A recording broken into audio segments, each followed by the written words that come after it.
Hello friends, ये जो lecture आप देख रहे हैं इसमें हमने टीएस ग्रेवाल के कुछ क्वेश्चंस लिए हैं और ये सारे के सारे क्वेश्चंस पहले आपको खुद से ट्राई करने हैं। बिना क्वेश्चन ट्राई किए उसका सल्यूशन आपको नहीं देखना है। आप ट्राई करें, कहीं कंफ्यूजन है, आंसर टैली करना है, फिर डेफिनेटली आप उसको कंटिन्यू कर सकते हैं।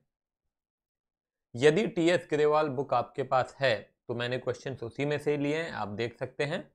या फिर आप इस लेक्चर को पॉज कर दे जब मैं क्वेश्चन डिस्प्ले में लेके आऊंगा और उसके बाद आप उसको खुद से ट्राई कर सकते हैं। ठीक है, मगर बेटर है बुक अगर आपके पास है तो अच्छी बात है। चलिए तो शुरू करते हैं। मैं फिर कह रहा हूं, ध्यान रखिएगा, ये try on your own question हैं, आपको खुद से पहले ट्राई करना है। ऐसे आप ये लेक्चर नहीं देखेंगे, क्योंकि ये कैश फ्लो स्टेटमेंट एक ऐसा चैप्टर है जिसमें आपकी खुद की प्रैक्टिस बहुत ज़रूरी है। मैं आपको पूरा चैप्टर करा दूंगा, आप यदि अपनी तरफ से एफर्ट्स नहीं डालेंगे, आप खुद से प्रैक्टिस नहीं करेंगे तो ये चैप्टर आपको बनने वाला नहीं है। ठीक है, चलिए स्टार्ट करते हैं।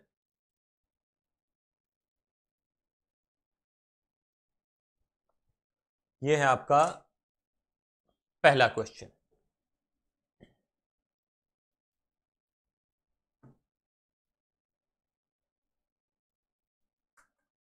ये पहला क्वेश्चन इसमें है, मगर टीएस ग्रेवाल में किस ऑर्डर में है वो आप देख सकते हैं। तो इसको आप पॉज करें और फिर ट्राई कर सकते हैं। ठीक है, चलिए अब मैं आपको बताता हूं। यहाँ पे सबसे पहले क्या दिया हुआ है, यहाँ पे following is the extract from balance sheet of MAH limited as at 31 March 2020। हमको क्या बनाना है, हमको बनाना है net profit before tax and extraordinary item का नोट बनाना है, मतलब कैलकुलेट करना है। ठीक है, तो पहले क्या करेंगे हम, आपको मालूम है current year minus previous year, तो ये current year 10 lakh minus 5 lakh, तो ये आ जाता है आपका 5 लाख। ठीक है, फिर उसके बाद है डिविडेंड पेबल, इसका कोई लेना देना फिलहाल नहीं है। प्रपोज डिविडेंड है ये पिछले साल का, ये इस साल का, तो हमें क्या लेना है, हमें लेना है पिछले साल का। पिछले साल का कितना है, 4 लाख है, तो ये हमने ले लिया 4 लाख। ठीक है, तो आंसर आ जाता है आपका 9 लाख। कोई दिक्कत वाली बात नहीं है, बड़ा सिंपल सा क्वेश्चन था। ठीक है, आइए अगले क्वेश्चन पे। यहाँ पे भी सबसे पहले हम ले लेते हैं क्या, balance in statement of profit and loss. तो ये पिछले साल का 7 लाख, पिछले साल का 4 लाख है, इस साल का 7,20,000 है। तो करंट माइनस प्रीवियस करते हैं, तो ये हो जाएगा 3,20,000। ठीक है, कोई दिक्कत है इसमें, नहीं। अब मैंने एक चीज आपको बताई थी, यहाँ पे ये 10% प्रेफरेंस शेयर कैपिटल देख रहे हैं, ये आपका इम्प्लाइड एडजस्टमेंट है, सीधा सीधा 10% आपको लेना है। हालांकि आगे भी आपको देख लेना चाहिए, ऐसा ना हो कि नीचे अलग से दे दिया हो। तो propose dividend on equity shares दिया हुआ है, interim dividend on equity shares दिया हुआ है। तो सबसे पहले हम क्या करेंगे, ये 10% इसका डिविडेंड ले लेंगे, कितना, 60,000। तो ये 60,000 ले लिया, इसको ऐड कर देंगे हम।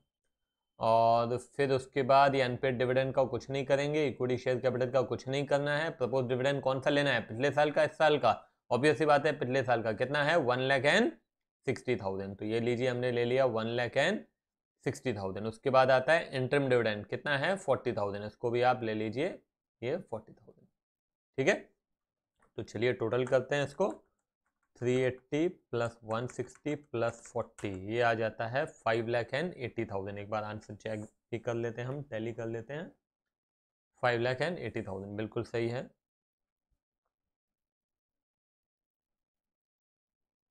ठीक है, चलो अब ये थोड़ा सा बड़ा क्वेश्चन दिख रहा है, मगर इसमें कुछ है नहीं। हालांकि calculate net profit before tax and extraordinary item of Bharat limited from its balance sheet as at 31 March 2020।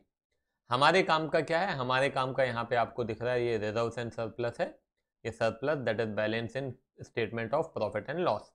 तो हमको क्या करना है, यहाँ पे 2 lakh minus 1,45,000, current minus previous, कितना हो जाता है, 55,000। और क्या है, ये trade payable, other current liability, short term provision, ये हमारे काम का नहीं है। ठीक है, हाँ शॉर्ट टर्म प्रोविजन हमारे काम का हो सकता है, मगर आपको वो कहाँ देखने को मिलेगा, ये नोट टू अकाउंट्स में देखने को मिलेगा। कैसे मालूम, ये जिसका भी आपको यहाँ पे नोट नंबर दिख रहा है ना, ये नोट नंबर जहां भी दिख रहा है उसकी डिटेल आपको कहाँ मिलेगी, नोट टू अकाउंट्स में मिलेगी। तो हमें नोट टू अकाउंट्स रेफर करना पड़ेगा, वहीं पे हम देखेंगे कि हमारे काम का है या नहीं है। उसके बाद आइए fix asset, non current investments, ये भी हमारे काम का नहीं है। सीधे आ जाइए आप अब शॉर्ट टर्म प्रोविजंस में, ठीक है। तो ये प्रोविजन फॉर टैक्स दिया हुआ है, ये पिछले साल का भी दिया हुआ है और इस साल का भी दिया हुआ है। तो हमें मालूम है कि हमें क्या लेना पड़ता है provision for tax, current year का। करंट ईयर का कितना है, 50,000, ठीक है। कोई दिक्कत है इसमें? मेरे ख्याल से कोई दिक्कत नहीं होनी चाहिए। आगे आइए, propose dividend for the year ended 31 March 2019, 20, 50 and 75। तो कौन सा लेना है, पिछले साल का। पिछले साल का मैंने ले लिया, कितना है, 50,000, ठीक है। उसके बाद इंटरिम डिविडेंड है 10,000, तो इंटरिम डिविडेंड भी ले लिया हमने। तो ये अब टोटल कर लेते हैं हम, कितना हो जाता है, 155, 165 होना चाहिए मेरे ख्याल से, 1,65,000। आंसर एक बार मैं टैली कर लेता हूँ, बिल्कुल सही है, 1,65,000। सिंपल है, ठीक है। चलिए अब इसको भी देख लेते हैं। From the following information calculate net profit before tax and extra ordinary item. तो सबसे पहले क्लोजिंग माइनस ओपनिंग, तो कितना हो जाएगा, ये हो जाएगा 2,36,000, ठीक है। Dividend paid in current year, बेटा पे किया है करेंट ईयर में, तो प्रपोज पिछले साल किया होगा। मैंने आपको बताया था पिछले साल जो प्रपोज किया वही एजीएम में क्या होता है, अप्रूव होता है और फिर शेयर होल्डर्स को दिया जाता है। तो ये जो पे किया गया है ये क्या होगा, ये पिछले साल का होगा, क्योंकि ये इंटरिम डिविडेंड नहीं होगा। इंटरिम डिविडेंड के आगे इंटरिम वर्ड यूज किया गया होगा, तो इंटरिम डिविडेंड अलग है। तो ये पिछले साल का है, इसीलिए हम इसको 72,000 इसको क्या करेंगे, इसको प्लस कर लेते हैं, ठीक है। आगे बढ़ते हैं, इंटरिम डिविडेंड पे किया है, इसको भी प्लस कर लेते हैं। ट्रांसफर टू रिजर्व, इसे भी जोड़ लीजिए, ठीक है ना, ट्रांसफर किया है रिजर्व में, कोई दिक्कत नहीं है। Provision for tax for current year, इसको भी लेना पड़ेगा हमें। रिफंड ऑफ टैक्स, तो इसको क्या करते हैं हम, माइनस करते हैं, राइट। जो भी हमारे प्रॉफिट को पॉजिटिवली इंपैक्ट कर रहा है उसको नेगेटिव मतलब माइनस कर देते हैं, और जिसने नेगेटिवली इंपैक्ट किया उसे प्लस करते हैं, राइट। तो लॉस ड्यू टू अर्थक्वेक, ये भी हमारे लिए नेगेटिव था, तो इसको हम प्लस कर देंगे। Insurance proceed from earthquake disaster settlement, ये हमको मिला है, तो इसे हम क्या कर देंगे, माइनस कर देंगे, ठीक है। तो 236, उसके बाद ये जो आप देख रहे हैं प्लस 72,000, 90, 1 लाख, 1,50,000, और ये हो जाता है 7,45,000, 7,45,000, ठीक है। एक बार देख लेता हूं मैं answer, 7,45,000 is the correct answer. Clear है? चलो उसके बाद आइए, from the following information calculate net profit before tax and extra ordinary item.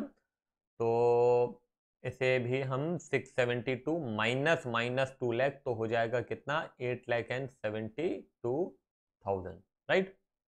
उसके बाद है dividend paid in current year, last year propose किया था 144, तो ये लिखा ही हुआ है हालांकि, इसी को प्लस कर लेते हैं। इंटरिम डिविडेंड पेड, इसको भी प्लस कीजिए। ट्रांसफर टू रिजर्व है, प्लस कीजिए। प्रोविजन फॉर टैक्स प्लस कीजिए, रिफंड ऑफ टैक्स को माइनस कीजिए। लॉस ड्यू टू अर्थक्वेक है, तो इसे भी आप प्लस करेंगे, और इंश्योरेंस प्रोसीड्स जो मिले हैं इसे माइनस करेंगे, ठीक है। तो चलिए आगे बढ़ते हैं। तो 872 प्लस 1,44,000, 1,80,000, 2 लाख, 3 लाख,